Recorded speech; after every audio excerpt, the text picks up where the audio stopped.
શું રોજ એન્ટીસાઇડ લેવું સુરક્ષિત છે? ના. વધારે પાણી પીવાથી એસિડિટી ઠીક થઈ જાય? ના. શું સ્પાઇસી ફૂડ અલ્સરનું કારણ બની શકે? ક્યારેક ક્યારેક. ઓકે. શું દરેક વખતે ગેસ કે એસિડિટીની સમસ્યા માત્ર ખાનપાનથી જ જોડાયેલી હોય છે? ના.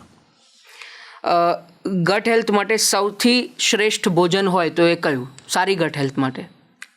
હું તો કહીશ માનો બનાવેલું ફ્રેશ ફૂડ. એક સૌથી ખરાબ આદત જે પેટને નુકસાન પહોંચાડે છે? જમીને તરત સૂઈ જાઉં. ઓકે. લીવરને સ્વસ્થ રાખવા માટેની સૌથી શ્રેષ્ઠ લાઇફસ્ટાઇલ હેબિટ કઈ? દારૂ ના પીવું, કસરત કરવી અને ફ્રેશ ફૂડ ખાવું. ઓકે.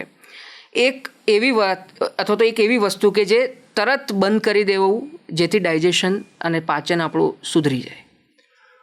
કોઈ વ્યસન કરતા હોઈએ તો, અને કોઈ રોગની દવા સરખી રીતે ના થતી હોય જેમ કે ડાયાબિટીસ, તો ડેફિનેટલી કરવું. સવારની એક એવી આદત કે જે ગટ હેલ્થને એકદમ મજબૂત રાખે છે? કસરત કરવી, અડધો કલાક ચાલી લેવું. બરાબર. એક એવી ફૂડ આઇટમ કે જે ઓછી ખાય લોકો તો વધારે સારું રહેશે? Sweets.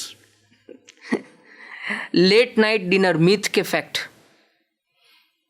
Late night dinner unfortunately fact, એવોઇડેબલ.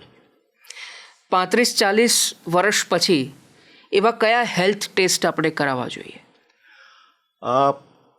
એનો ટૂંકો જવાબ આપવું નિશિતભાઈ થોડું અઘરું છે, પણ ડિપેન્ડ કરશે કે આપને આગળ શું તકલીફ હતી. તો એક કામ કરીએ, એને આપણે પાછળ લઈ લઈએ છીએ. જી.